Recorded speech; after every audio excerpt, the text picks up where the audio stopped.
Hi guys, I'm Renee from Kudos Kitchen and welcome back to my channel. If you've been here before and if you haven't been here before, welcome. So nice of you to visit. Today we're going to be making this easy, simple cherry pie filling, homemade cherry pie filling. The ingredients are few fresh cherries, some lemon juice, a little bit of sugar, just a teeny bit depending on how sweet your cherries are. We just needed a tiny bit for these because cherries are in season right now. And that's about it.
So I'm going to do the taste test now and I'll let you know. Oh, I added a little almond extract because to me nothing is better with cherries than almond.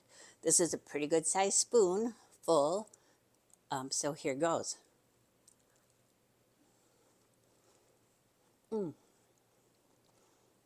It's heavenly. It's really, really, really good. And I'm sure, no preservatives, all fresh. I wouldn't keep it. I did not preserve it like in a water bath. So I'm going to use this very soon to make a cherry strudel. So stick with me and you'll see that very soon. So if you like this video, hope that you do, please give it a thumbs up. Consider subscribing to my channel and all the things. So thank you very much for being here. I hope you have a great day. See you soon. Bye.